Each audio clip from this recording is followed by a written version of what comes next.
At 2:17 in the morning, the only streetlight on Ridge Hollow Road flickered softly. Not violently, not dramatically, just slowly, like a tired eye trying to stay open. The fog had rolled in hours earlier, swallowing the small town of Greyford in a quiet white haze. Houses sat motionless behind thin curtains of mist. The sidewalks were empty.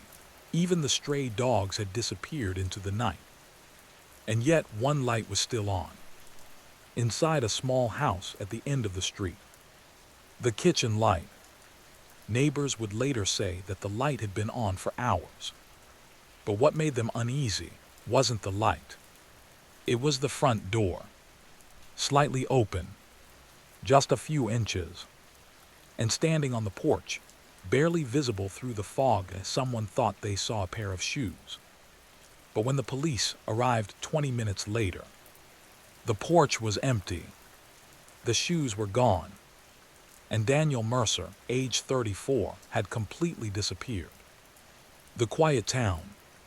Greyford was the kind of town that most people forgot existed. A small place tucked between two forested hills, about 3 hours outside the nearest major city. Only one grocery store, one gas station, one police station with a staff of just 4 officers. People here knew each other. They knew when someone bought a new car. They knew when someone left town. And they definitely knew when something felt wrong. Daniel Mercer had lived there for nearly 6 years. He wasn't famous. He wasn't mysterious. In fact, he was painfully ordinary. Daniel worked as a freelance graphic designer, mostly from home. His clients were scattered across the internet, and most days he barely left the house. But he had a routine. Every evening around 9 p.m., he walked down Ridge Hollow Road with a small flashlight and a pair of headphones. He liked the quiet, the fog, the soft sound of gravel under his shoes. His closest neighbor, Martha Klein, once joked that Daniel was probably the only person in Greyford who enjoyed the thick fog. Most people stay inside, she had laughed. Daniel had simply shrugged. I like how it makes the town disappear. At the time, it sounded poetic. Later, it would sound unsettling. The last night, the night Daniel vanished, was a Thursday. Rain had started around 11 p.m. Not heavy rain, just a steady, whispering drizzle that tapped softly against windows and sidewalks. At 11:43 p.m., Daniel sent his last message. A simple text to his sister. Fog tonight is incredible. Can't even see the end of the street. She replied with a laughing emoji. That was the final conversation anyone ever had with him. At 12:10 a.m., a security camera from the gas station 2 streets away captured a familiar figure walking slowly down the sidewalk. Headphones on, flashlight in hand. Daniel Mercer. He seemed calm, relaxed, but what investigators noticed later was something strange. Every few seconds, Daniel turned his head. Not dramatically, just slightly, as if he thought someone was walking behind him. But the street was empty, at least according to the camera. Mini cliffhanger 1, the footprints. At 12:32 a.m., Daniel returned home. Police later confirmed this using the motion sensor on his porch camera. But something unusual appeared in the recording. 2 sets of footprints. The first set was Daniel's. Clear, normal, leading from the sidewalk to the front door. But beside them, partially overlapping in the wet pavement, was another set, barely visible, slightly longer, and deeper, as if someone heavier had been walking beside him. But there was a problem. The porch camera only showed one person. Daniel, alone. The neighbor's observation. Around 1:00 a.m., Martha Klein woke up. She couldn't explain why. Maybe it was the rain. Maybe it was the wind. Or maybe it was something else. Her bedroom window faced Daniel's house across the street. And through the fog, she noticed something unusual. Daniel's kitchen light was on. This wasn't strange by itself. But what caught her attention was the shadow moving across the curtains. A tall shadow, too tall to be Daniel.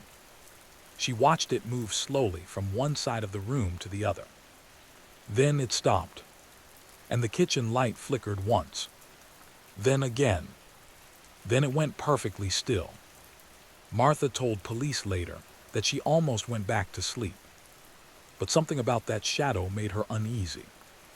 Because just before the light stopped flickering, the shadow looked like it had two heads. Mini cliffhanger 2, the phone. At 1:26 a.m., Daniel's phone registered activity. But not a message. Not a call. Just the screen turning on. For exactly 4 seconds. Then it turned off again. Investigators later discovered the phone lying on the kitchen table. Screen cracked. Battery at 3%. But the strange part was the lock screen notification. It displayed a voice recording. A recording that Daniel himself had apparently started. Length 18 seconds. But no one knew why. The recording. When detectives finally played the recording, the room went silent. The audio was quiet, almost whispering. At first, nothing could be heard except rain tapping against a window. Then Daniel's voice. Soft. Confused. Hello. A few seconds passed. Then he spoke again. Who's there? Another pause. Longer this time. And then, Daniel whispered something that investigators would replay dozens of times. How did you get inside? After that, there was silence. No struggle. No loud noise. Just the faint sound of a chair sliding slowly across the floor. Then the recording ended. Mini cliffhanger 3, the missing chair. When police entered the house the next morning, everything looked normal. Too normal. The kitchen table was clean. The sink was empty. No signs of forced entry. But one thing was missing. A wooden chair. Daniel owned 4 dining chairs, but only 3 remained around the table. The 4th chair was gone. And strangely, there were faint drag marks on the floor, leading toward the back door. The back door. The back door was unlocked. Outside, the rain had softened the ground into wet soil. And that's where investigators saw it. Another set of footprints. Deep, heavy, but only one trail. As if someone had walked away from the house. The strange part. The footprints were far too deep to belong to Daniel. And they ended abruptly near the tree line. Just gone. No return trail. No second set. Just the quiet forest. The town begins to talk. Within days, Greyford was restless. Rumors spread quickly in a town that small. Some believed Daniel had simply left. Others believed someone had been watching him. But one rumor stood out. A truck driver passing through town claimed he had seen something unusual that night. Around 2 a.m., on Ridge Hollow Road, a single wooden chair sitting in the middle of the road. No person nearby. No car. Just a chair. Facing the forest. Mini cliffhanger 4, the notebook. During the search of Daniel's house, detectives discovered a small notebook on his desk. Inside were random sketches and notes. Most were related to design projects. But near the back of the notebook, one page looked different. The handwriting was rushed, uneven, and repeated several times. Someone walks behind me in the fog. Below that line, another sentence, written darker. But when I turn around, the street is empty. The twist, around 30 minutes. Weeks later, investigators revisited the gas station security footage. But this time, they slowed it down, frame by frame. At first, nothing unusual appeared. Just Daniel walking down the sidewalk. But at one specific moment, something strange happened. When Daniel turned his head to look behind him, the fog shifted slightly, and for just 2 frames of video, another silhouette appeared, directly behind him, standing perfectly still.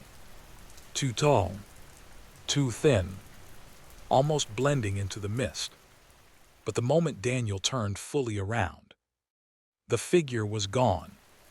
Mini cliffhanger 5, the light again. 3 months after Daniel disappeared, something strange happened. The kitchen light in his abandoned house turned on. Neighbors reported it immediately. Police arrived within minutes. The house was empty, completely undisturbed, except for one thing: the missing wooden chair. It was back, placed carefully at the kitchen table, as if someone had quietly returned it. The final quiet ending. To this day, Daniel Mercer has never been found. No body, no suspects, no clear explanation. Greyford eventually returned to its slow, quiet rhythm. But people on Ridge Hollow Road still notice something strange on foggy nights. Sometimes very late, around 2:17 a.m.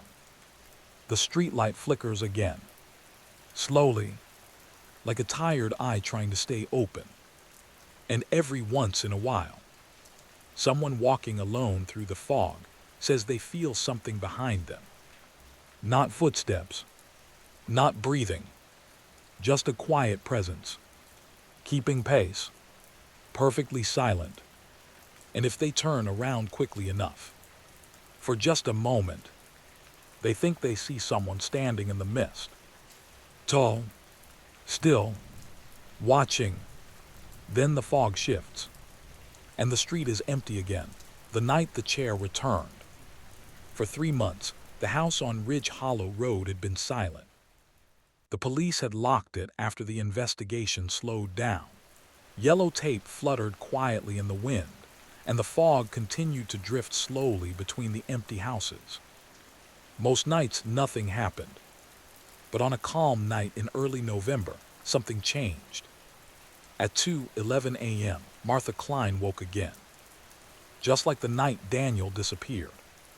She later told police that it wasn't a sound that woke her. It was the light. Through the thin fog outside her window, she saw it clearly. Daniel Mercer's kitchen light was on.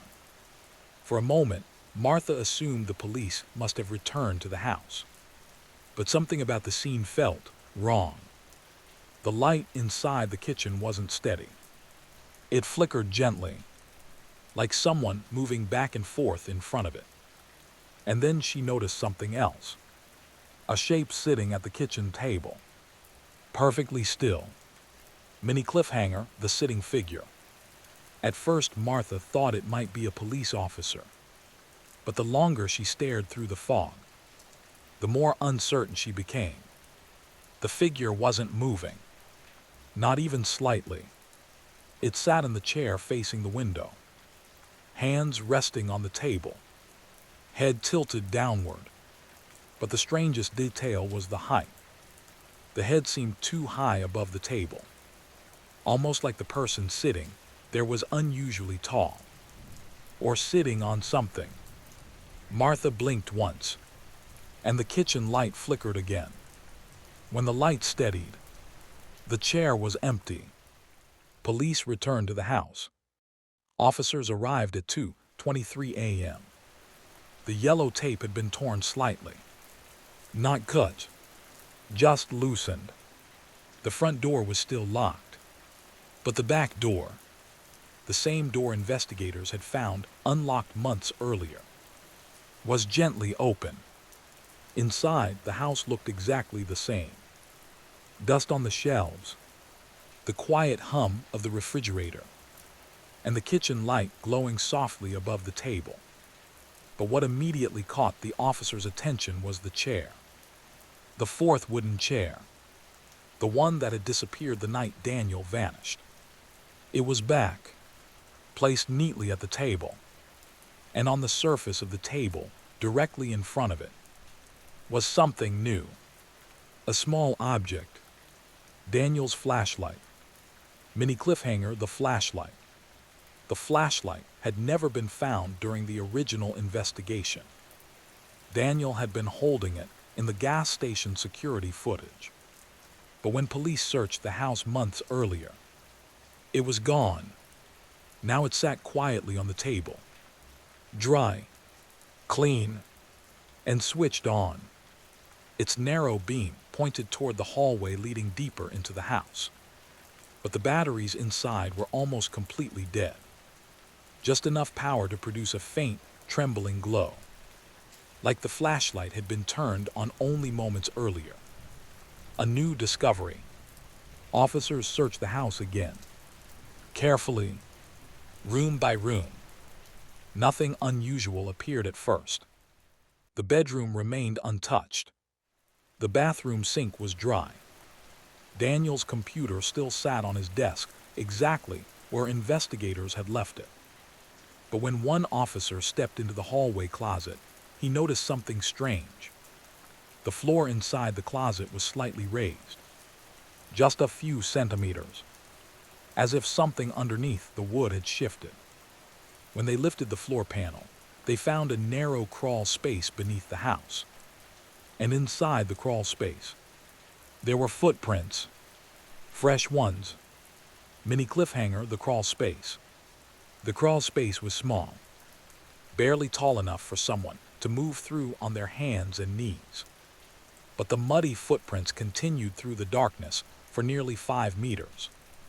Then they stopped, right below the kitchen, directly beneath the table where the chair had been placed. Police shined a flashlight upward and noticed something unusual in the wooden floor above them. A tiny drilled hole, no wider than a pencil. Someone inside the crawl space could have looked directly into the kitchen and watched everything happening above. The town becomes uneasy again. News spread quickly.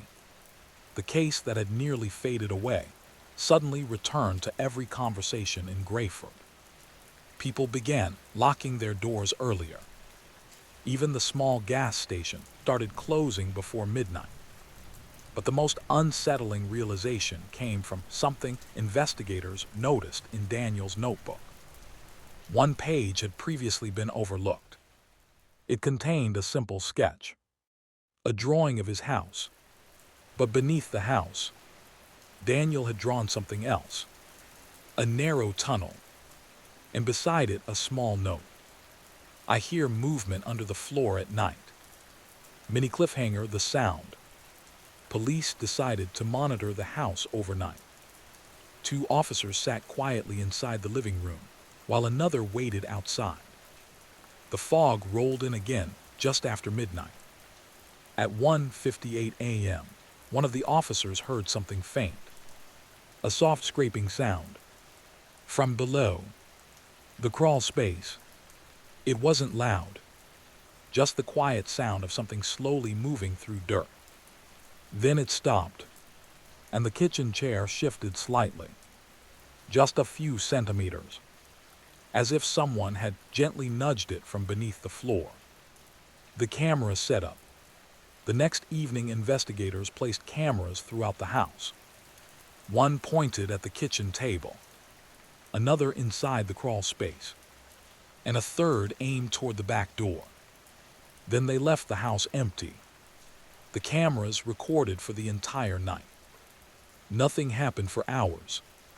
But at 2:16 a.m., the camera inside the crawl space captured movement. A shadow passed slowly across the dirt floor. Not clearly human, just a tall, thin shape sliding through the darkness.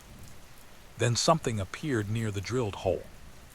An eye, looking upward, watching the kitchen. Mini cliffhanger, the moment before 2:17.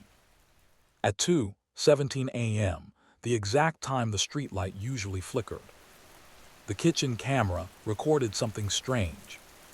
The chair moved, slowly, almost silently, sliding backward across the floor. Then it stopped, facing the hallway, as if someone invisible had just stood up from it. The final recording. But the most unsettling moment came seconds later. The camera microphone picked up a faint whisper, so quiet investigators almost missed it. A voice, low, calm, and unfamiliar. It said only one sentence. He finally stopped looking behind him. After that, the cameras went completely dark. The investigation ends. Despite weeks of searching the crawl space and surrounding forest, no person was ever found beneath the house. No hidden tunnels. No signs of anyone living there. Eventually, the investigation slowed again. The cameras were removed. The house was locked once more, and life in Greyford slowly returned to normal. But people who live on Ridge Hollow Road still notice something strange.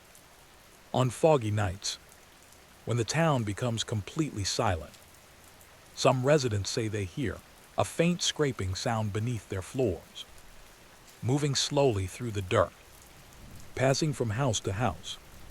And sometimes, very late, if someone walks alone down the road and suddenly feels the urge to look behind them, they often remember something Daniel Mercer once wrote in his notebook, a sentence investigators never publicly released. Whatever follows me in the fog doesn't like to be seen. And so most people in Greyford have learned a simple habit.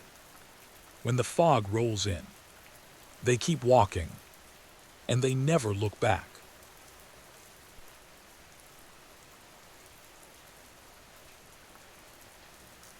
Six months after Daniel Mercer disappeared, most people in Greyford tried to stop thinking about it.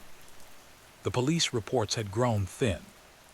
The news vans had long since left town, and the small house on Ridge Hollow Road sat quietly at the edge of the fog, its windows dark and untouched. But every now and then, something small would happen, something that reminded the town that the mystery had never truly ended. One evening, just after midnight, a delivery driver passed through Greyford on his usual route. He slowed his truck near Ridge Hollow Road, not because he was curious, but because he thought he saw something unusual in the fog.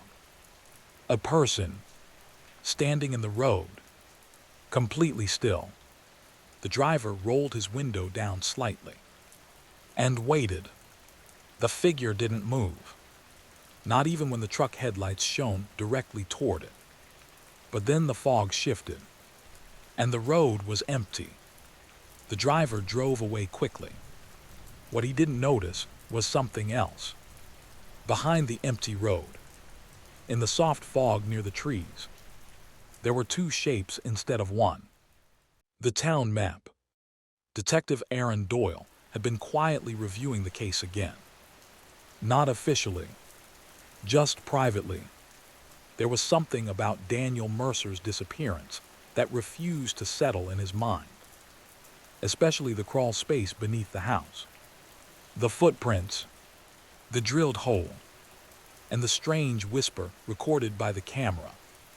One evening, Doyle spread a large map of Greyford across his desk. He began marking locations. Daniel's house, the gas station camera where Daniel was last seen walking, the place where the truck driver had reported seeing the figure in the fog. But something strange appeared when he connected the points. All of them sat directly above one narrow line, a line that crossed the town from one end to the other.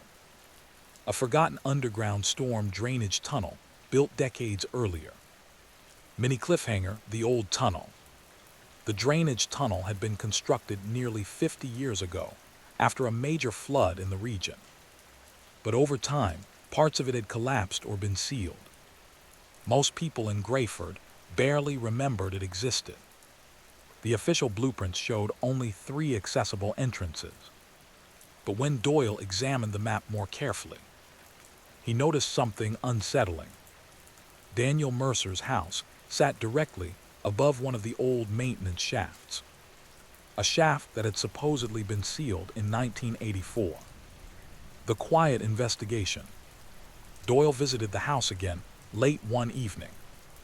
The fog had already begun to settle over Ridge Hollow Road. Just like the night Daniel disappeared. He unlocked the door slowly and stepped inside. The air smelled faintly of dust and old wood. The kitchen table still stood where it always had. 4 chairs, neatly arranged. But Doyle wasn't looking at the furniture.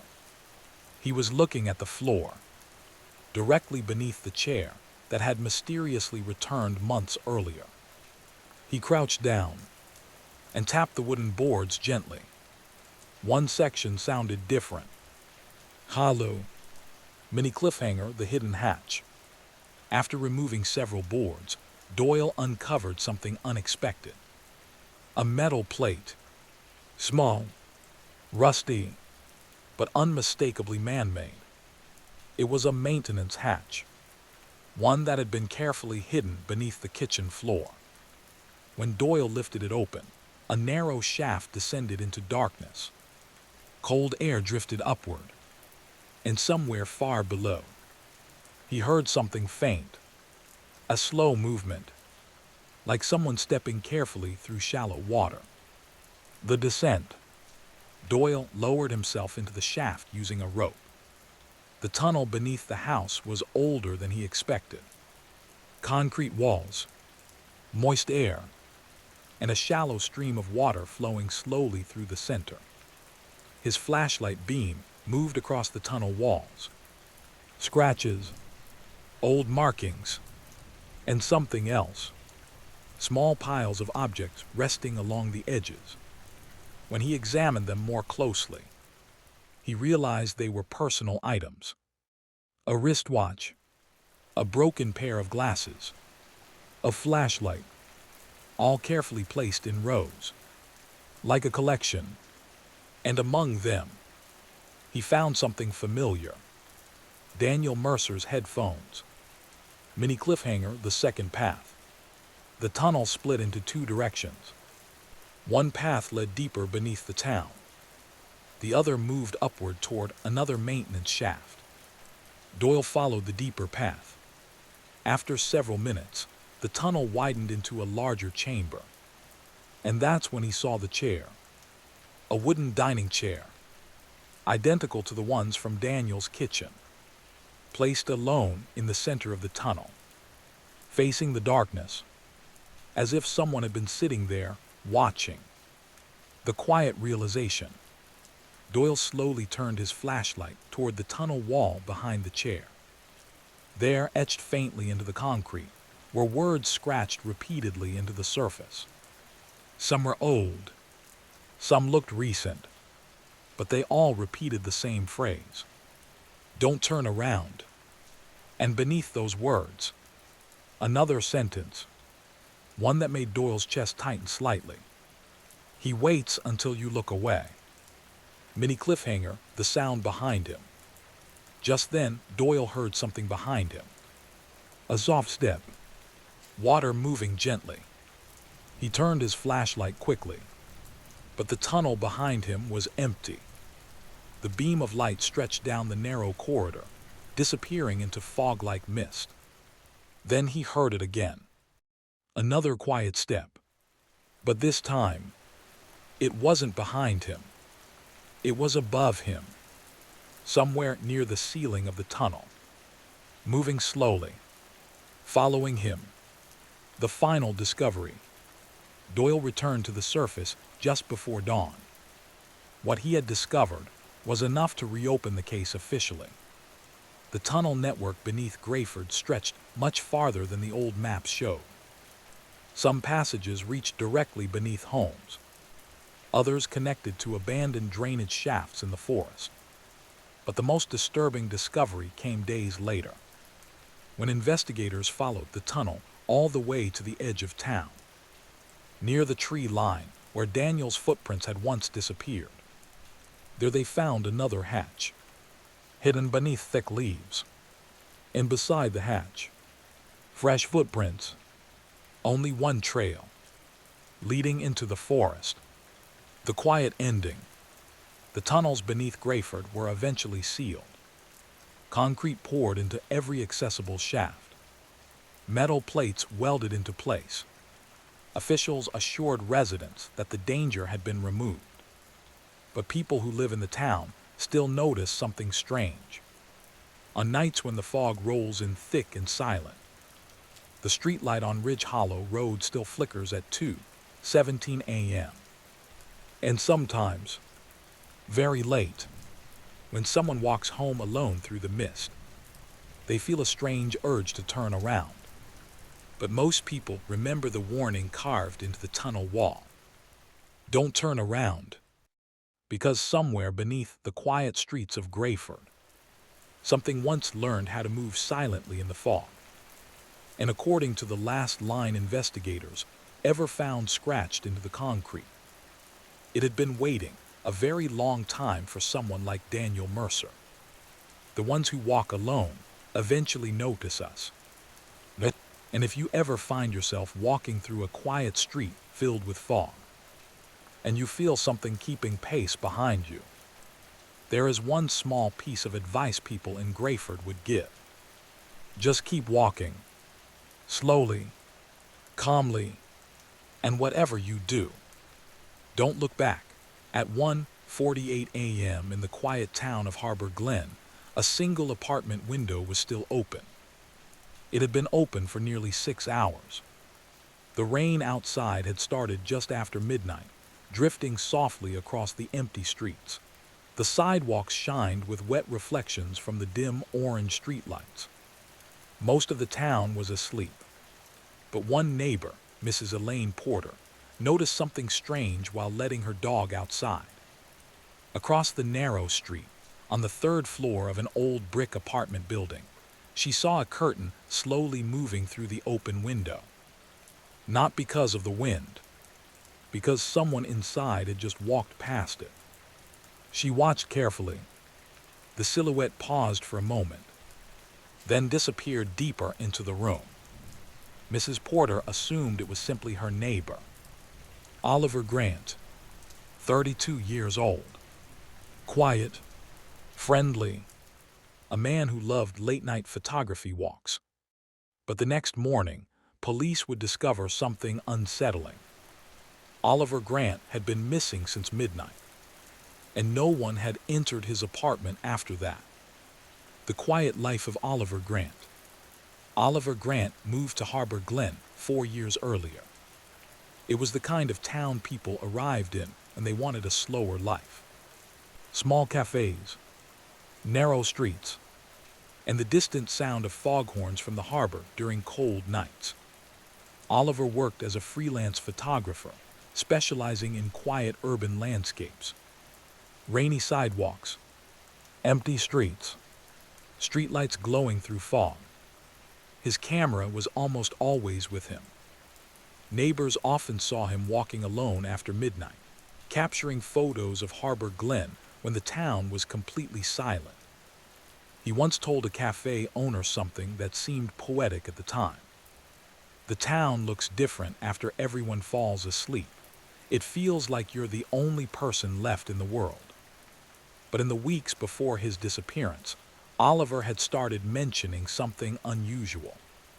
Someone walking behind him. Always at night. Always in the fog. And every time he turned around, the street was empty. Mini cliffhanger, the last photo. The last photo Oliver ever took was discovered inside his camera. Timestamp 12:03 a.m.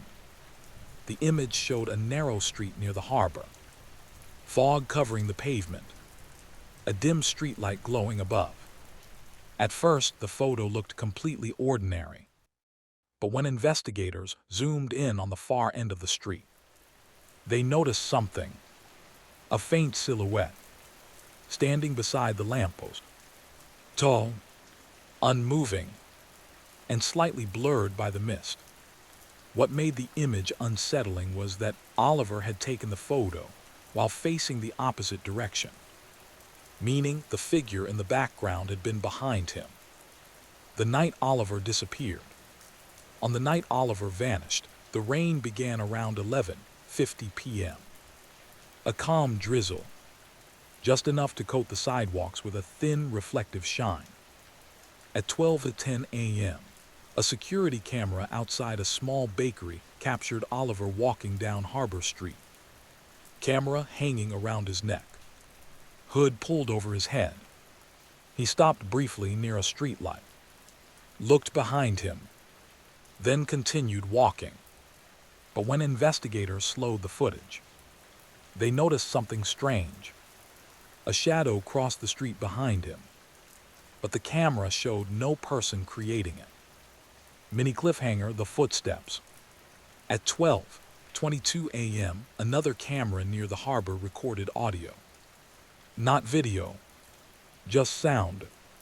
The recording captured something simple. Footsteps, 2 sets of them, walking slowly across wet pavement. Then one set stopped, but the second set continued for nearly 8 seconds, before fading into the distance. Oliver's apartment. When police entered Oliver's apartment the following morning, the place looked undisturbed. The faint smell of coffee lingered in the kitchen. His laptop sat open on the table, and rain tapped softly against the open window. But one detail immediately caught investigators' attention. Oliver's camera bag was sitting on the couch, which meant Oliver had left his apartment carrying only the camera in his hands. That was unusual. Oliver treated his equipment carefully. He never walked outside without the bag, unless he planned to return very quickly. Mini cliffhanger, the notebook. Inside the apartment, detectives found a small leather notebook near the bed. Most of the pages contained photography notes, lighting conditions, street locations, ideas for nighttime photos. But near the final pages, Oliver had written something repeatedly. Someone walks behind me every night. Below that sentence was another line. But their footsteps stop when I turn around. Then one final sentence, written darker than the others. Tonight I'm going to stop walking and see what happens. The harbor camera. Investigators reviewed dozens of cameras near the harbor.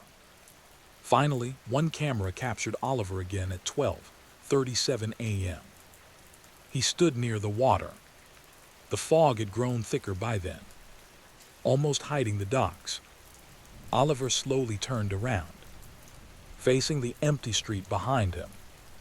And then he did something unusual. He placed his camera on the ground, as if he were preparing to wait. Mini cliffhanger, the waiting.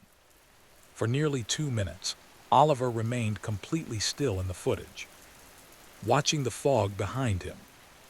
The street was empty. The rain continued falling softly. Then suddenly, Oliver leaned slightly forward, as if someone had whispered something to him. The strange part, the camera recorded no other person nearby. The final frame. In the last seconds of the footage, Oliver stepped forward into the fog.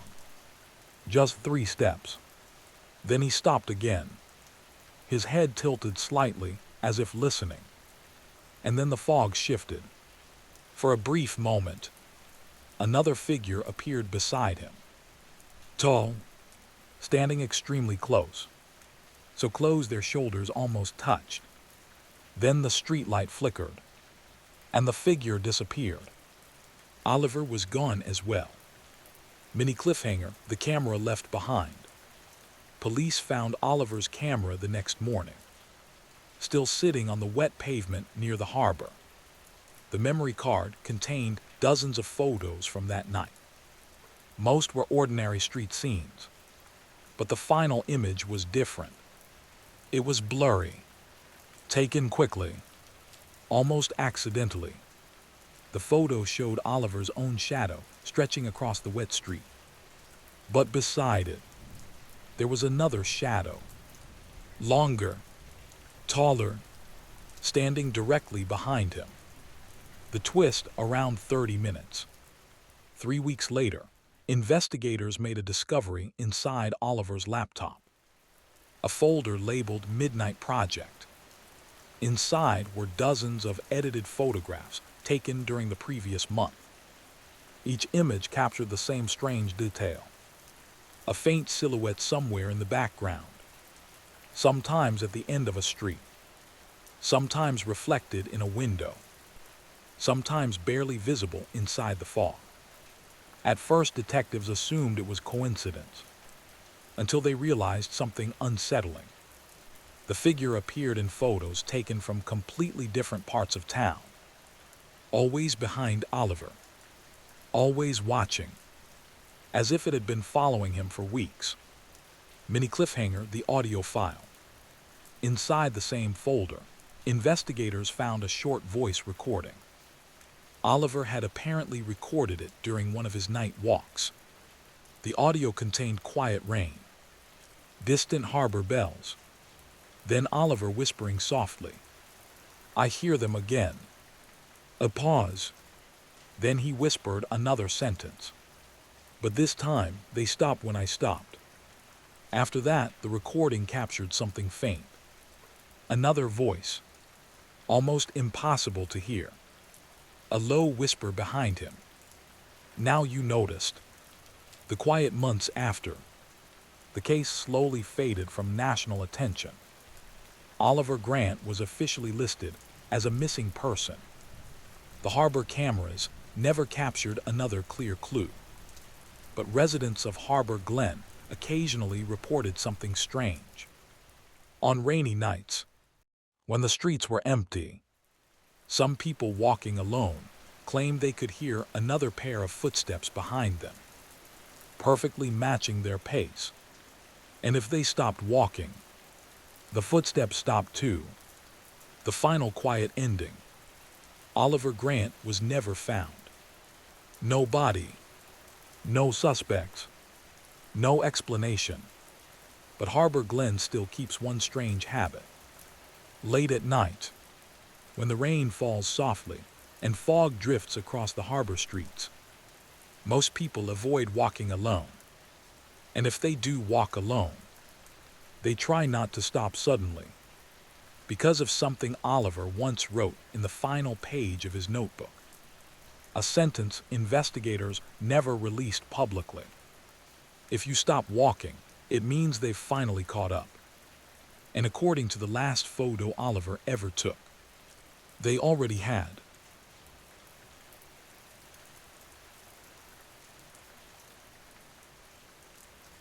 At 2:14 a.m., during a quiet rainstorm in the small coastal town of Blackridge, a single porch light suddenly turned on. No one had touched the switch. The house had been empty for hours. Across the narrow street, a retired schoolteacher named Margaret Hale happened to be awake, sitting near her window with a cup of tea. She noticed the light immediately, not because it turned on, but because of what happened a few seconds later. A shadow slowly moved across the curtains inside the house. Someone was walking through the living room. Margaret leaned closer to the glass. The rain tapped gently against the window, while fog drifted across the quiet road. She knew the man who lived there. Ethan Rowe, 36 years old, a quiet graphic designer who worked from home. But Margaret also knew something else. She had watched Ethan leave the house earlier that night, alone, and according to the police report filed the next morning, Ethan Rowe had never returned home. The quiet life of Ethan Rowe. Blackridge was the kind of town where people noticed small changes. A car parked in a new spot, a light staying on longer than usual, or someone walking down the street at an unusual hour. Ethan Rowe had moved to Blackridge about 3 years earlier. He chose the town for a simple reason: silence. He loved quiet places, and he loved night photography. During the day, Ethan worked as a freelance designer from his small house near the harbor. But after midnight, he often walked through the empty streets with a camera, photographing fog rolling across streetlights, rain reflecting on pavement, the stillness of a sleeping town. Neighbors described him as calm and polite, the kind of person who waved softly but rarely stayed long in conversation. But during the last few weeks before his disappearance, several neighbors noticed something unusual. Ethan had started looking over his shoulder more often, even when no one else was around. Mini Cliffhanger, the streetlight foe. 2 days before Ethan disappeared, he posted a photograph online. It showed a quiet street near the harbor, fog drifting through the air, a yellow streetlight glowing softly. At first glance, the image looked peaceful, but someone in the comments noticed something strange. Near the edge of the frame, standing partially inside the fog, was a figure, tall, completely still, facing Ethan. Ethan replied to the comment with a short message: "I didn't see anyone when I took that." The night of the disappearance. On the night Ethan vanished, a gentle rain began around 11:40 p.m. Not heavy, just enough to create the smell of wet pavement and cold air drifting through the streets. At 12:05 a.m., a small convenience store camera recorded Ethan walking past the building. His camera hung from his shoulder. He paused briefly under the awning of the store, looked behind him, then continued walking toward the harbor road. The strange part of the footage was Ethan. It was what appeared 10 seconds later. Another shadow passed the same camera, but no person appeared on screen. Mini Cliffhanger, the second reflection. Across the street from the convenience store was a large window belonging to a closed cafe. The camera facing the store accidentally captured the reflection of the window. When investigators zoomed into the reflection, they noticed something subtle. Behind Ethan's reflection in the glass, there was another reflection, a second shape, walking a few steps behind him. But the sidewalk behind Ethan was empty. Ethan's camera. The morning after Ethan disappeared, police searched the harbor walkway. Near the railing overlooking the water, they found something resting on a bench. Ethan's camera. The lens was still warm, which meant it had been used recently. The last photograph was taken at 12:42 a.m. The image showed the harbor road, fog drifting across the pavement, the glow of distant lights reflecting in shallow puddles. At first, investigators saw nothing unusual, but when they brightened the image slightly, a shape appeared near the edge of the frame. Someone standing behind Ethan, close enough that their shoulder nearly touched his, but their face was hidden by fog. Mini Cliffhanger, the voice message. Inside Ethan's phone, detectives found a voice memo recorded that same night. Timestamp 12:37 a.m. The recording began with the quiet sound of rain and footsteps. Ethan's voice sounded calm, almost curious. He whispered softly, "I can hear someone behind me again." A few seconds passed. Then Ethan spoke again. "Every time I stop walking, they stop too." The recording ended suddenly, but just before it cut off, a second voice could be heard faintly in the background, barely above a whisper. "Keep walking." The house with the light. This brought investigators back to Ethan's house. the same house where Margaret Hale had seen the shadow inside the window. When police entered the house, everything looked normal.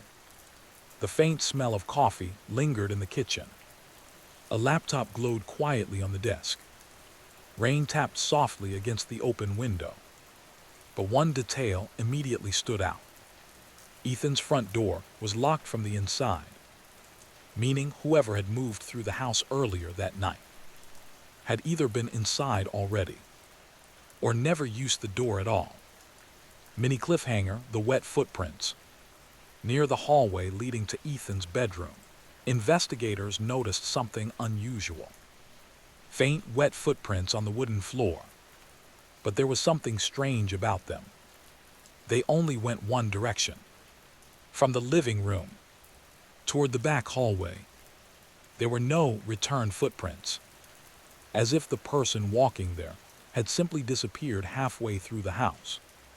Ethan's notebook. Inside Ethan's desk drawer was a small notebook where he kept photography ideas. Most pages contained sketches of street angle or notes about lighting. But the last few pages were different. Instead of photography notes, Ethan had written short sentences, each one dated over the past 2 weeks. Someone is always behind me. I think they're waiting for something. Tonight I'm going to stop walking completely. And then the final line, written darker than the others. If I stop, maybe they'll finally show themselves. Mini cliffhanger, the neighbor's story.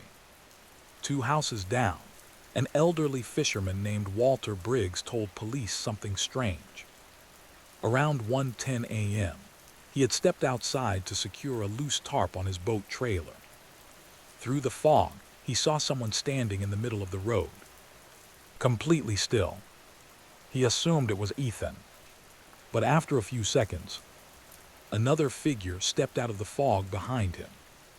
Walter said the 2 figures stood together quietly. Then both slowly walked toward Ethan's house. The twist, around 30 minutes. Weeks later, investigators made an unusual discovery inside Ethan's computer files. A folder labeled Repeat Visitors. Inside were dozens of photographs taken over several months. Every image contained the same strange detail. A figure somewhere in the background, sometimes near a lamppost, sometimes reflected in a window, sometimes barely visible inside fog. At first, detectives believed it was the same person. But when they compared the images carefully, they noticed something unsettling. The figure wasn't always the same height. Sometimes taller, sometimes shorter, sometimes standing farther away. As if the shape following Ethan wasn't one person at all, but many. Mini cliffhanger, the old photograph. Among Ethan's files was one photograph that looked different from the others. It had been scanned from an old printed photo. The image showed Harbor Road during a heavy fog, but the date in the corner read 1989, and near the same streetlight where Ethan often took photos, a tall figure stood in the mist, in the exact same place. The quiet months after, Ethan Rowe was never found. No body, no suspects, no confirmed explanation. Eventually, the case faded from national attention. But residents of Blackridge still talk quietly about something strange. On rainy nights, when fog drifts through the harbor streets, some people walking alone claim they hear footsteps behind them, perfectly matching their pace. If they walk faster, the footsteps speed up. If they slow down, the footsteps slow down. And if they stop walking entirely, the footsteps stop too. The quiet ending. Margaret Hale still lives across the street from Ethan's old house. Most nights the building stays dark, but sometimes, around 2:14 a.m., the porch light turns on by itself. And on those nights, Margaret sometimes sees a shadow moving slowly across the curtains again. walking through the empty living room, heading toward the hallway, as if someone had just returned home. But there's one detail that still unsettles her. The shadow she sees is always a few seconds behind another shadow that passes first, and she never sees either of them enter the house, only walking quietly inside, as if they had been there all along. At 2:03 a.m., during a quiet, foggy night in the small town of Raven Hollow, a security camera on an old wooden bridge captured something unusual. A man walked slowly across the bridge. His footsteps echoed softly on the wet planks. Halfway across, he suddenly stopped. Not because someone spoke to him, not because he heard a noise, but because another set of footsteps appeared behind him, perfectly matching his pace. The strange part, the camera showed no one else on the bridge. For almost 10 seconds, the recording captured two sets of footsteps moving across the wood. Then the man turned around. The second footstep stopped instantly. And 3 hours later, that man, Adrian Keller, age 34, would be reported missing. He was never seen again. But every few weeks on foggy nights, the same camera still records those footsteps, walking across the bridge, even when no one is there. The quiet town of Raven Hollow. Raven Hollow was a small riverside town tucked between dark forests and quiet farmland. At night, the town became almost completely silent. Streetlights hummed softly. Fog drifted across narrow roads, and the distant sound of the river echoed through the valley. It was the kind of place where people rarely locked their doors. Everyone knew each other, which is why Adrian Keller's disappearance quickly became the most unsettling mystery the town had ever experienced. Adrian had moved to Raven Hollow 2 years earlier.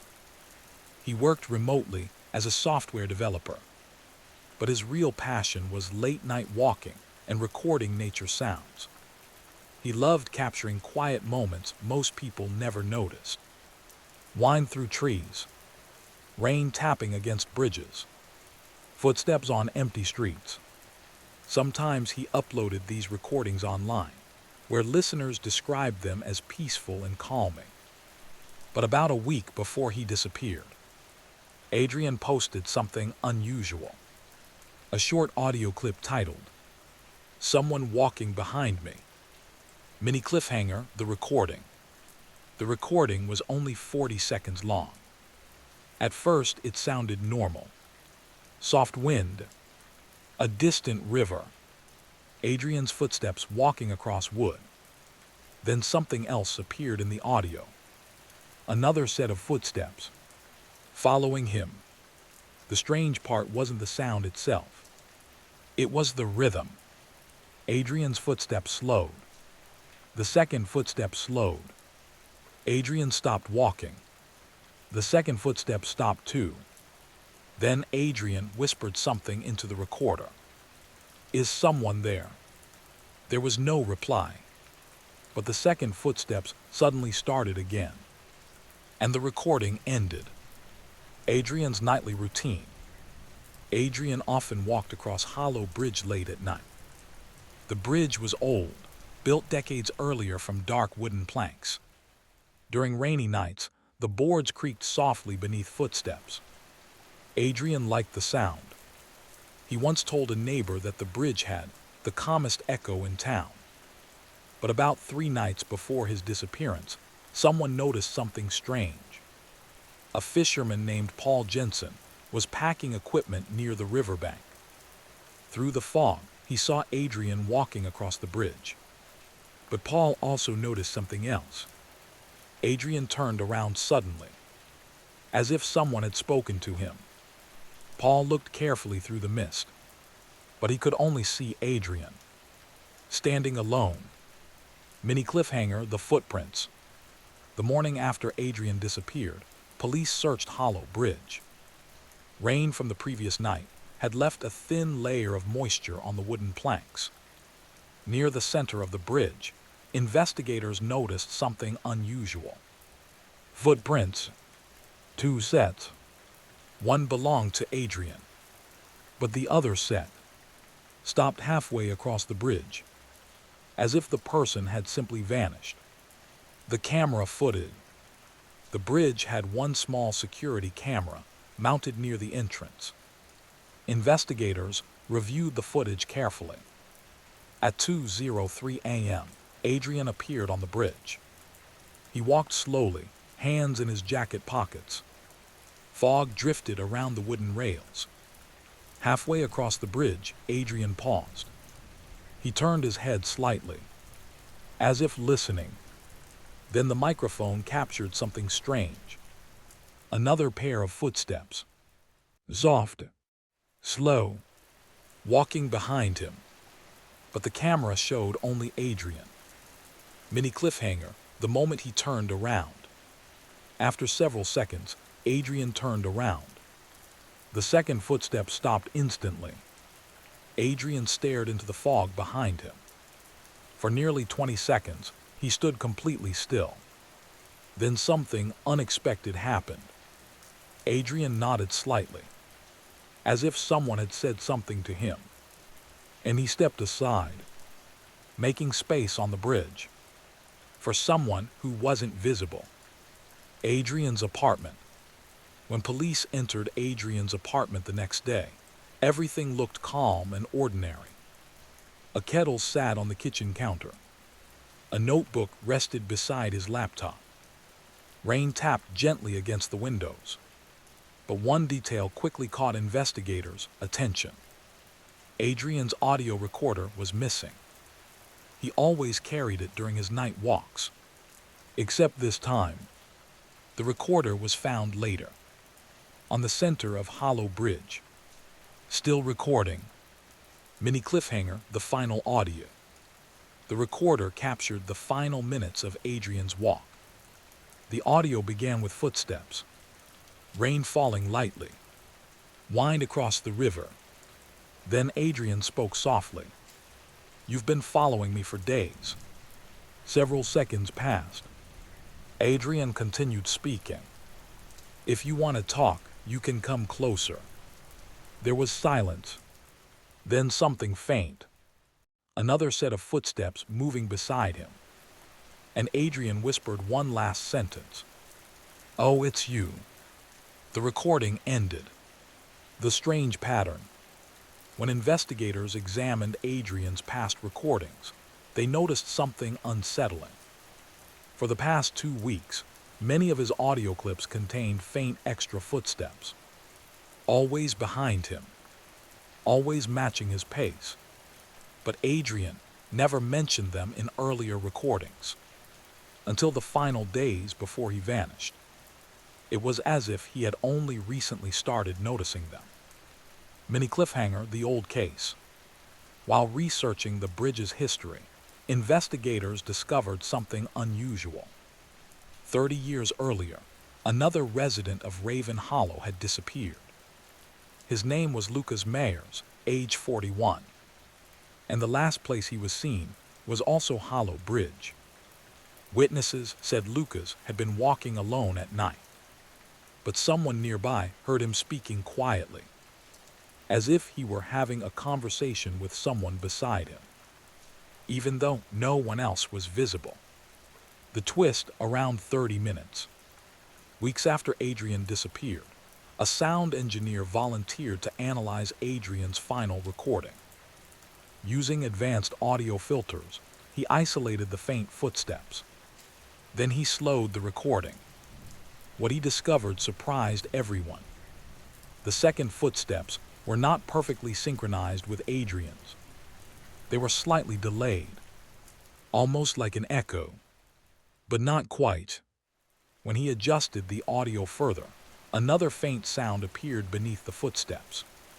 A voice, barely audible, whispering something very slowly. After several attempts, the engineer managed to understand the words. The whisper said, "You finally noticed me." Mini cliffhanger, the town rumor. After Adrian vanished, residents began sharing an old rumor about Hollow Bridge.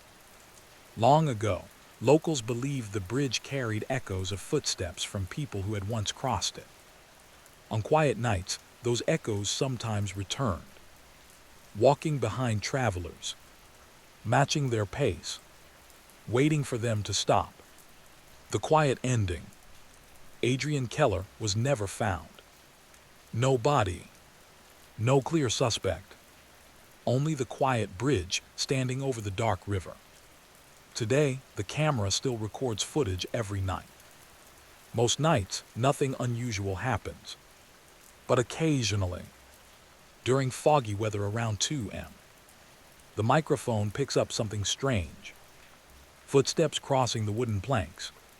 Slow, calm, 2 sets. And if someone listens carefully to the final seconds of the recording, they might hear something else. A soft voice in the fog, whispering gently, "Keep walking, fog crescent moon."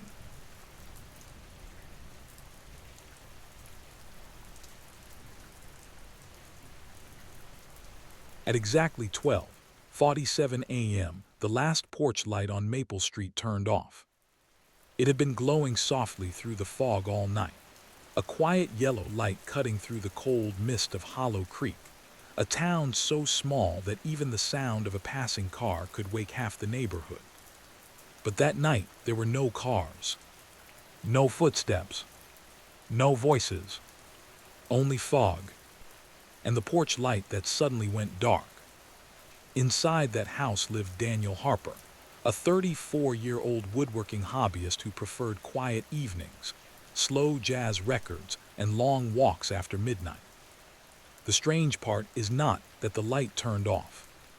The strange part is that Daniel was never seen again after that moment. And yet, hours later, someone in the town swore they saw that porch light turn back on, even though the house was already empty. The quiet town. Hollow Creek was the kind of place where time moved slowly. The town had only one grocery store, one gas station, and a small diner that closed before midnight. Fog rolled in from the nearby river almost every night, covering the narrow streets in a pale gray blanket.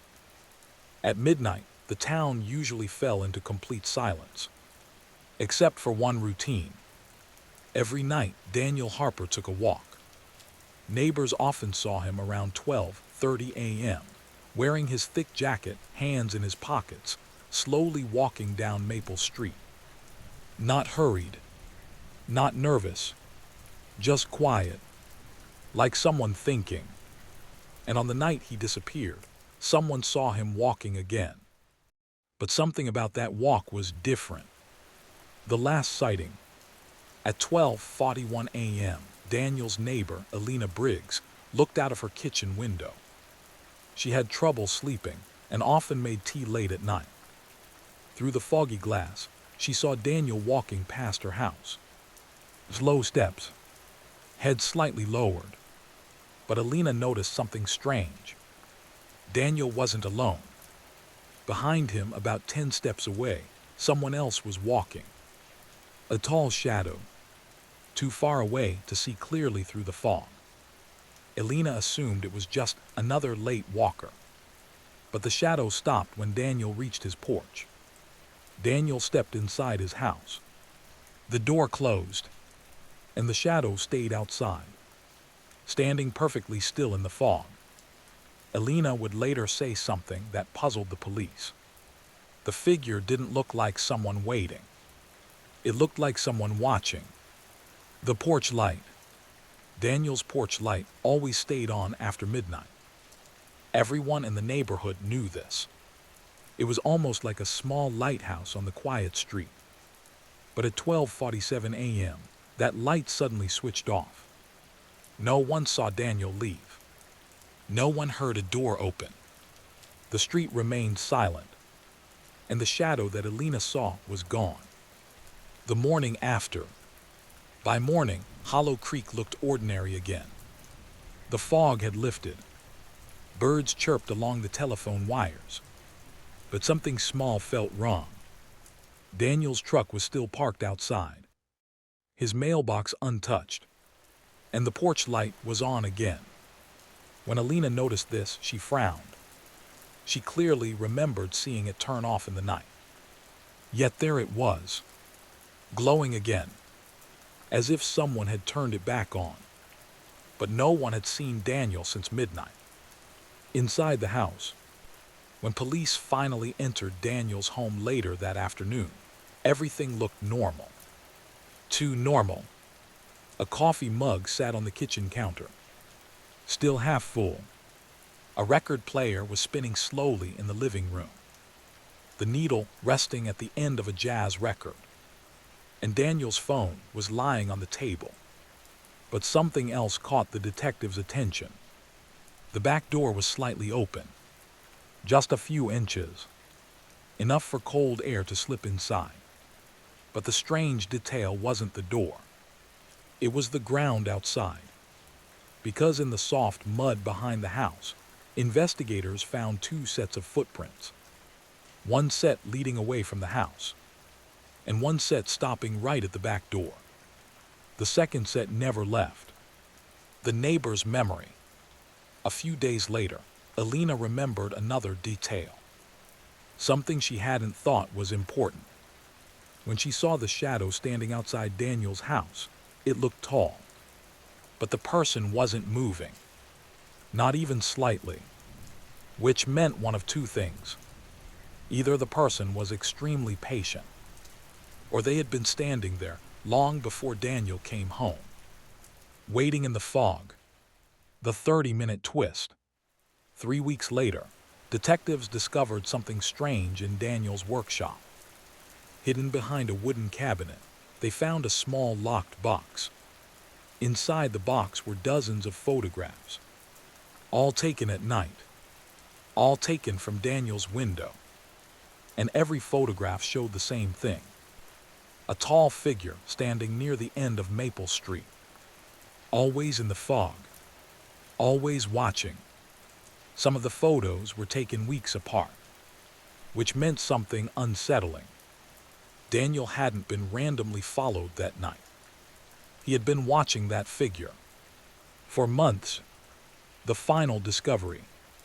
The last photograph in the box was dated the night Daniel disappeared, 12:39 a.m., only 2 minutes before Alina saw him walking home.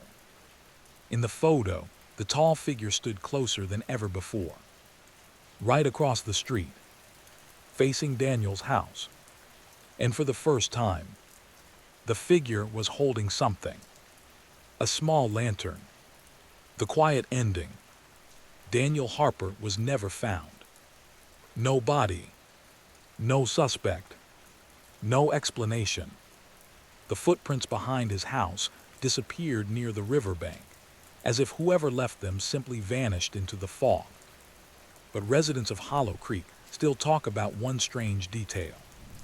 Some nights when the fog rolls in thick from the river, the last porch light on Maple Street flickers on, even though the house has been empty for years. And sometimes, late walkers say they see a faint lantern glowing at the end of the street, standing perfectly still, watching the house, waiting. At exactly 1:13 a.m., a light turned on inside the upstairs window of house number 27. The strange thing was, that house had been empty for 3 weeks. The rain was falling softly that night in the quiet town of Silverpine Ridge, tapping gently against the pavement and the wooden rooftops. Most people were asleep. But Noah Bennett, a 42-year-old night shift baker walking home from the bakery, noticed the light immediately. Because he knew who used to live there. Clara Whitmore, a 31-year-old librarian who loved old mystery novels and late-night tea. 3 weeks earlier, Clara had disappeared without a single trace. No signs of struggle. No goodbye note. No phone calls. Nothing. Just an empty house. So when Noah saw that light turn on at 1:13 a.m., he stopped walking and quietly asked himself, something no one in Silver Pine Ridge had been able to answer. If Clara Whitmore was gone, then who was inside her house? The quiet town. Silver Pine Ridge was the kind of place where the nights felt unusually still. The town sat between a dark pine forest and a narrow river that often filled the streets with fog after midnight. At night, the only sounds were distant rain and the occasional hum of streetlights. Clara Whitmore had lived there for 4 years. She worked at the town library during the day, and at night she had a quiet routine. Tea, books, and sometimes writing small notes in a journal she carried everywhere. Neighbors described her as calm and thoughtful, the kind of person who noticed small things, which made her disappearance even more unsettling, because nothing in her life suggested she would simply vanish. The last evening, the last time anyone saw Clara, was a rainy Thursday evening. At 11:30 p.m., the lights inside her house were still glowing.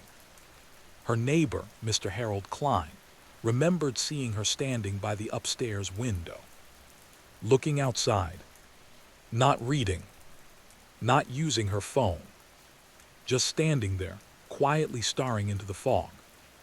Harold said something about that moment felt unusual. Clara looked as if she were waiting for someone, but the street outside was empty, or at least it seemed empty, because just a few minutes later, Harold noticed something else. A car slowly driving down Maple Road. No headlights, just moving silently through the fog.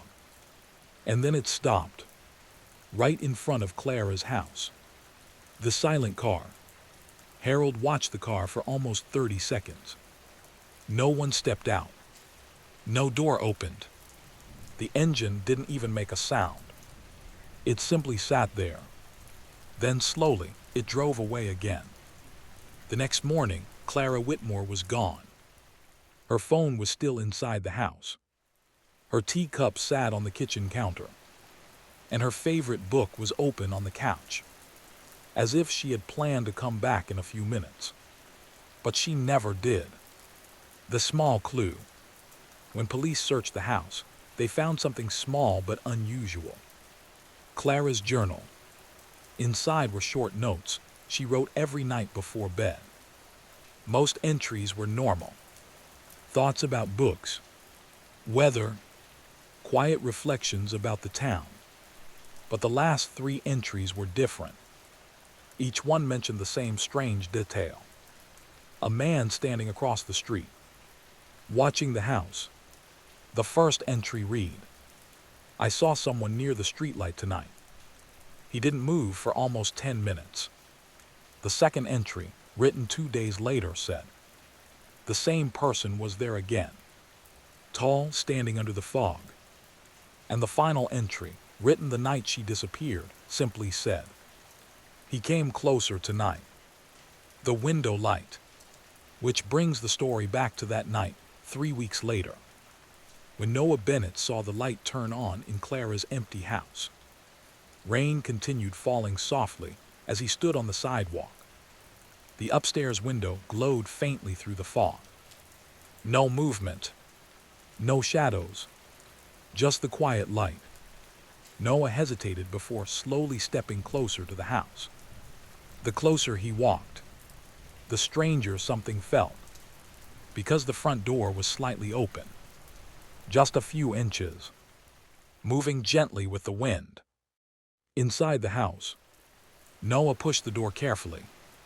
The inside of the house smelled faintly of old wood and rain. Everything looked untouched. Furniture, books, the same quiet living room Clara had left behind weeks earlier. But something new was there. On the small wooden table near the stairs, a single candle was burning, its flame flickering softly. Someone had lit it recently. Noah felt a chill run down his arms, because the upstairs light was still on. And he suddenly realized something. He had never heard footsteps. No doors opening. No voices, which meant whoever lit that candle might still be inside the house. The footprints. Police arrived a few minutes later. They searched every room, but the house was empty. No one upstairs. No one hiding in the basement. No one outside, except for one strange discovery. Near the back door, officers found muddy footprints. 2 different sets. One set entering the house, and one set leaving. But the second set was unusual. The footprints didn't lead toward the road. Instead, they stopped near the edge of the backyard, right before the dark pine forest began, as if someone had simply stepped into the trees and disappeared. The twist, 30-minute mark. 2 weeks later, investigators made an unexpected discovery. Hidden between the pages of Clara's journal was a folded photograph. The photo showed the street outside her house, taken from the upstairs window. But the strange part wasn't the street. It was the person in the picture, standing beneath the streetlight. Tall, still, watching the house. Detectives enhanced the photo hopping to identify the figure. And when the image became clearer, they noticed something unsettling. The person standing outside Clara's house looked exactly like Clara herself. The final mystery. Investigators never solved the case. No one could explain the photograph. No one could explain the candle. And no one could explain why the window light turned on that rainy night. Clara Whitmore was never found. But people in Silver Pine Ridge still remember the strange stories, especially those who walk past house number 27 late at night. Because sometimes, when the fog rolls in from the river, the upstairs light turns on again, always at 1:13 a.m. And sometimes, just for a moment, a figure can be seen standing in the window, watching the quiet street below, perfectly still, as if waiting for someone to come home.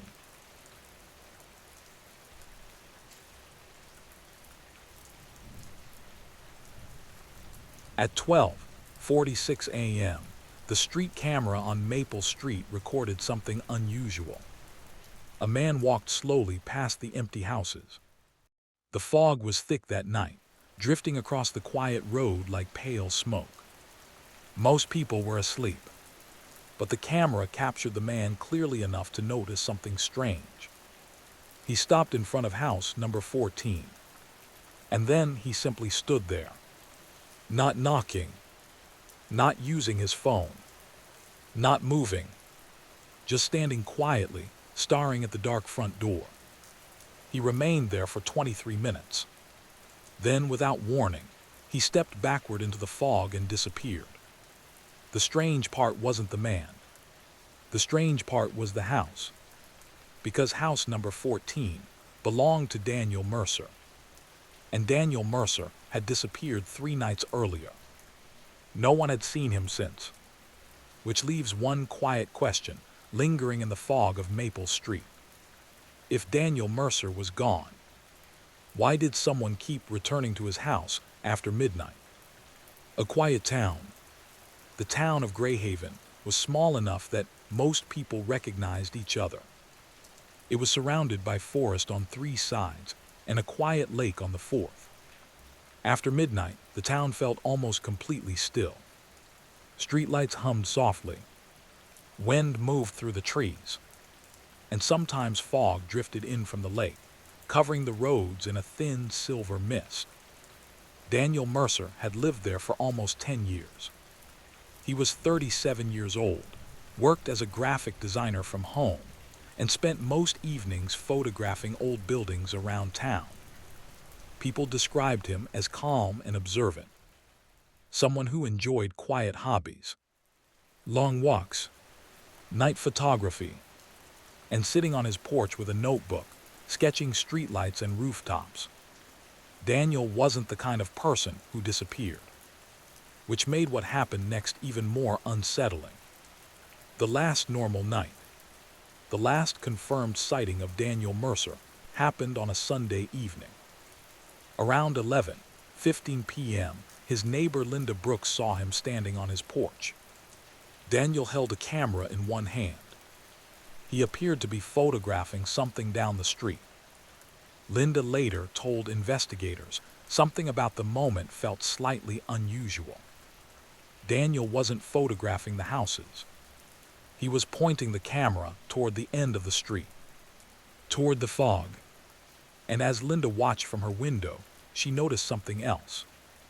Daniel wasn't alone on Maple Street that night. Far down the road, barely visible through the fog, someone else was standing there, perfectly still. The silent figure. Linda couldn't describe the person very well. The fog was too thick, but she remembered one detail clearly. The figure didn't walk. It didn't move. It simply stood under the streetlight, watching. Daniel took 2 photographs. Then he lowered his camera and went back inside. Linda assumed the moment meant nothing. But the next morning, Daniel Mercer was gone. Inside the house, when police entered Daniel's home, everything looked normal. His laptop was still open on the desk. A half-finished cup of tea sat in the kitchen.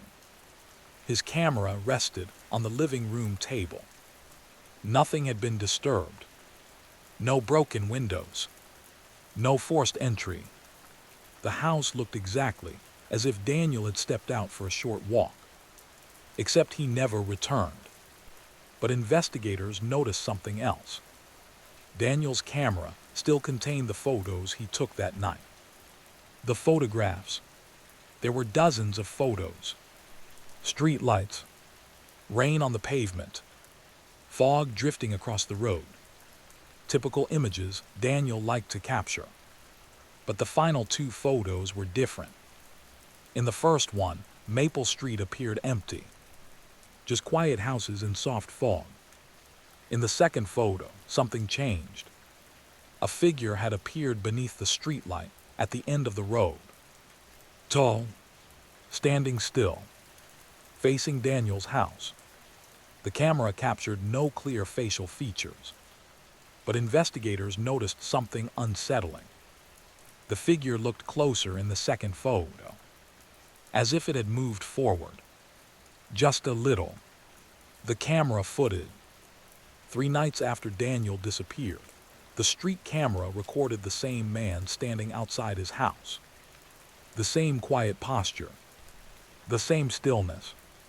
When investigators reviewed the footage carefully, they noticed another small detail. The man occasionally looked toward the upstairs window, as if expecting someone to appear there. But Daniel Mercer never returned to that window, and the man eventually vanished into the fog again. No one on Maple Street recognized him. A small discovery. A week later, detectives searched Daniel's notebook. The notebook contained small sketches of buildings and streets. But the final pages were different. Daniel had drawn the same shape several times.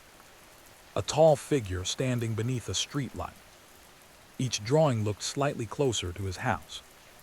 And beside the final sketch, Daniel had written a short sentence. He comes closer every night. The neighbor's memory. During another interview, Linda Brooks remembered something else. A small detail she hadn't considered important at the time. 2 nights before Daniel disappeared, she heard quiet footsteps outside around midnight. She looked through her window, and she saw someone standing near Daniel's mailbox. Not moving, just standing, facing the house. Linda assumed it was someone waiting for a ride. But the person stayed there for almost 10 minutes, then slowly walked down the street and vanished into the fog. The strange pattern. Over the next month, investigators discovered something unsettling. Street cameras had recorded the same man multiple times, always after midnight. always on Maple Street, and always stopping in front of Daniel Mercer's house. He never approached the door, never touched the mailbox, never knocked. He simply stood there, looking at the house, then leaving again, as if waiting. The twist, 30-minute mark. 2 months into the investigation, detectives enhanced the footage from the street camera. They focused carefully on the man's face. The image slowly sharpened, and when the picture finally became clear, investigators fell silent, because the man standing outside Daniel Mercer's house looked exactly like Daniel Mercer himself. Same height, same coat, same posture, even the same camera strap hanging across his shoulder. But that was impossible. Daniel Mercer had vanished weeks earlier, and no one had seen him since. The quiet ending. The case was eventually closed as unsolved. No one could explain the photographs. No one could explain the repeated visits. And no one could explain the man in the footage. House number 14 still stands on Maple Street today. Empty. Silent. Most nights the street remains quiet. But sometimes, just after midnight, the street camera records something unusual. A figure standing in front of the house, looking up at the dark window, waiting, as if hoping the door might open again. And then, just like before, the figure slowly disappears into the fog, leaving Maple Street quiet once more. At 12:52 a.m., the fog rolled in heavier than usual, curling around the street lamps along Willow Lane. A solitary figure walked slowly down the wet pavement. Each step made a soft splash in puddles left by earlier rain. The man, Ethan Clark, age 29, a quiet librarian with a fondness for collecting old maps and vintage books, paused near a street corner. He looked up at the fog-thickened sky and noticed something unusual. The streetlight nearest him flickered 3 times, not because of the wind, not because of the storm, but as if it were signaling him. Ethan took a cautious step forward, then stopped, because somewhere behind him there was another footstep, slow, deliberate, but when he turned, no one was there. And at that exact moment, something in the mist shifted, something that would haunt Willow Lane for weeks to come. The quiet town. Willow Lane was part of Hawthorne Ridge, a small riverside town tucked between dense forests and a foggy marsh. By midnight, the streets were deserted. The occasional owl hoot or distant train whistle was the loudest sound. The smell of wet pavement mixed with pine resin from the nearby woods. Ethan lived alone in a small brick house at the end of the lane. His life was orderly and uneventful. Early mornings at the library, late nights reading or sketching maps of historical towns. Neighbors described him as quiet but friendly, someone who might wave politely from his porch but rarely engaged in long conversation. This quiet life made his sudden disappearance all the more unsettling. The last night. On the night of his disappearance, Ethan follows usual routine. He began to eat, and cyber or walk a fog. He carries on and who's had a hay, on a fias being or corner found tree. Around 45 and he missed the old dog to living. Miss Fox down, and air beer was also mental. The some brief hand. Even top right, glitter old mud mud. I knew Pete. His foot and white rimmed what faint was familiar. To the thin that lane, ash, McCain for it. Storm in stages of fun, the edge of a lane. One little long song, gut like all Irish speed. That's a little wash. It would if once the ball east the chin, down salt chai, old under feet. He has different. Cool reports in the left creepy not. Sometimes seems so go right. The arms turn the island and go down leader. Whenever so even down. Like the friend was side. Been laying such.